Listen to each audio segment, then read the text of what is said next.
இன்னைக்கு நம்ம இந்த புக்ஸ்ல எதை பத்தி பார்க்க போறோம்னா கிழவனும் கடலும், the old man and the sea. இந்த புக்கோட மையம் என்னன்னா, வயசான மீனவர் அவர் ஒரு சின்ன படகு வச்சிருக்காரு, அடிக்கடி மீன் பிடிக்க போறாரு. ஆனா அந்த ஊர்ல உள்ள எல்லாருமே இந்த வயசான காலத்துல இவர் எதுக்கு சுத்திக்கிட்டு இருக்காரு, டெய்லி கடலுக்கு போறாரு, அடிக்கடி கடலுக்கு போறாருன்னு அவர் மேல ஒரு என்ன சொல்றது, இவரால் எதுவுமே செய்ய முடியாது அப்படின்ற ஒரு மைண்ட் செட்ல அந்த ஊர் மக்கள் இருக்காங்க. ஆனா இந்த தாத்தா கூடவே ஒரு பையனும் இருக்கான். அந்த பையன் இவர் போகும்போதெல்லாம் அவருக்கு உதவிக்கு போறான். அந்த பையனுக்கு இவர் மேல அவ்வளவு நம்பிக்கை. அந்த பையன் இவர் கூட போறதுல வேற யாருக்கும் விருப்பம் இல்லை. அவராலே ஒன்றும் பண்ண முடியாது, நீ எதுக்கு வேஸ்டா அவர் கூட போயிட்டு இருக்க, வேற இடத்துக்கு போனாவது உனக்கு காசு கிடைக்கும், ஏதாவது வேலையாவது கிடைக்கும், இவரோட போறதுனால நீ வெறுமையோட தான் திரும்ப வர அப்படின்னு சொல்லி அந்த பையனையும் டிமோட்டிவேட் பண்ணிக்கிட்டே இருக்காங்க. ஆனா அந்த பையனுக்கு ஏன்னு தெரியல, இந்த தாத்தா மேல ஒரு பெரிய நம்பிக்கை. ஒரு நாள் அந்த தாத்தா திரும்ப மீன் பிடிக்க போற அன்னைக்கே இந்த பையனால கூட வர முடியல. இவன் வேற ஒரு வேலையா போறான், அவன் காசு தேவைப்படுதுன்றதுனால வேற ஒரு வேலைக்கு போறான். தனியா இந்த தாத்தா மீன் பிடிக்க போறாரு. அப்படி போன ஒருத்தருக்கு அவரோட படகுக்கு சமமான அளவுல ஒரு பெரிய மீன் கிடைக்குது. அவர் ஒரு வயசான ஆளு, அவரோட படகு ஒரு சின்ன படகு.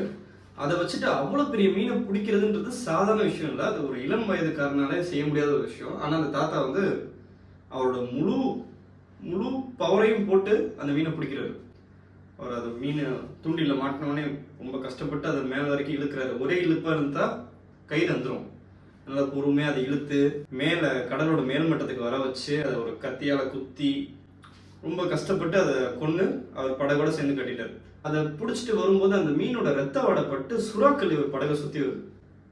அந்த சுறாக்களை அவர் எப்படி சமாளிக்கிறாரு அப்படின்றத அந்த கதையா இருக்கும். இதுல பல பக்கங்கள்ல அவர் அந்த சுறா இருக்கிற கத்தியை வச்சு குத்துவாரு. ஒரு சுறா போயிடும், இன்னொரு சுறா வரும். இந்த படகோட துடுப்பால அடின்னு அடிப்பாரு. அப்புறம் அந்த உடஞ்ச துடுப்பு வச்சு இன்னொரு சுறாவை குத்தியே கொள்ளுவாரு. ஒரு வயசானவர் இவ்வளவு செய்யறா அப்படின்ற மாதிரி இருக்கும். ரொம்ப ஒரு மாதிரி விறுவிறுப்பா இருக்கும். ஆனா அது ரொம்ப சின்ன புக்கு, இந்த அளவு தான் இருக்கும். கடைசியா அவர் என்னன்னா, அந்த மீனோட தலையும் வாலும் மட்டும்தான் இருக்கும். மற்ற மீனோட சதை பகுதியெல்லாம் அந்த சுறாக்கள் சாப்பிட்டுட்டு அந்த சுறாக்களையும் கொண்டு வருவாரு. அந்த சுறாக்கள்லாம் கடலே வந்து செத்துரும். அவரு அந்த இரவுல ரொம்ப கஷ்டப்பட்டு கரைக்கு சேருவார். ஊர் மக்கள்லாம் பார்த்துட்டு, பா இவ்வளவு பெரிய மீனா, இவ்வளவு பெரிய மீன் இந்த ஆளை பிடிச்சிட்டாரா, எப்படி பிடிச்சாரு அப்படின்னு சொல்லி அவங்க பேசிட்டு இருக்கிற மாதிரி இருக்கும். இவர் சாதாரணமா அதை கரையில போட்டு அவரோட வீட்டுக்கு போய் அவர் வழக்கமா என்ன செய்வாரோ அதை செய்வார்.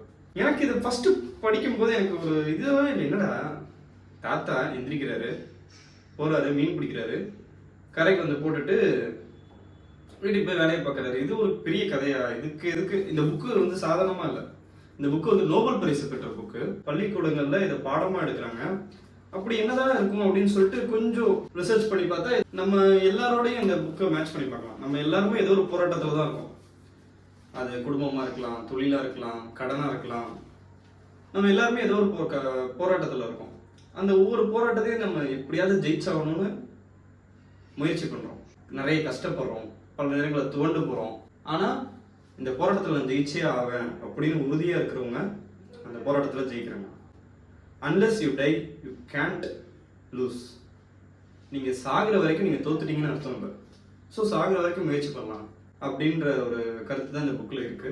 அதை புரிஞ்சுக்க எனக்கு ரொம்ப நாள் ஆச்சு. இதுல என்ன ஒரு வேடிக்கைனா, இது ரொம்ப ஒரு மோட்டிவேஷனால புக்கு.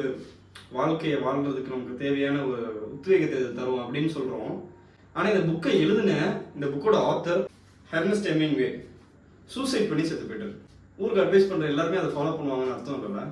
இந்த புக்கோட விலை 125 ரூபா. இதே எனக்கு கிஃப்டா கொடுத்ததும் காமேஷ் தான். நிறைய தாக்கத்தை ஏற்படுத்தக்கூடிய புக்ஸ் எனக்கு நிறைய அவர் கொடுத்துருக்காரு. உங்க வாழ்க்கையிலையும் உங்களுக்கு தாக்கம் ஏற்படுத்தக்கூடிய ஒரு புக்கு உங்களை தேடிக்கிட்டே இருக்கு. நீங்க என்னைக்கு அதை தேடுறீங்களோ அப்போ 2 பேரும் சந்திப்பீங்க, நிறைய பேசிப்பீங்க. அதுக்கப்புறம் உங்களோட வாழ்க்கையை வேற மாதிரி இருக்கும். என்னோட வாழ்க்கையை மாத்தின ஒரு புக் என்னன்னா, ரிச் டாட் புவர் டாட். பணம்னா என்ன? பணம்ன்றது ஒரு நல்ல சட்டை பேண்ட் வாங்குறதுக்கும், ஒரு ஐஃபோன் வாங்குறதுக்கும், ஒரு நல்ல பைக் வாங்குறதுக்கும் தேவையான பொருள் நினைச்சிட்டு இருந்தேன். எனக்கு பணம்ன்றது உங்களோட நேரத்தை தரக்கூடிய ஒரு விஷயம். இன்னைக்கு நீங்க எந்த நேரத்துல என்ன சாப்பிடணும்னு முடிவெடுக்கிறது பணம் தான். பணம்ன்றது உங்களுக்கு ஒரு ஃபினான்ஷியல் ஃப்ரீடத்தை தரும்.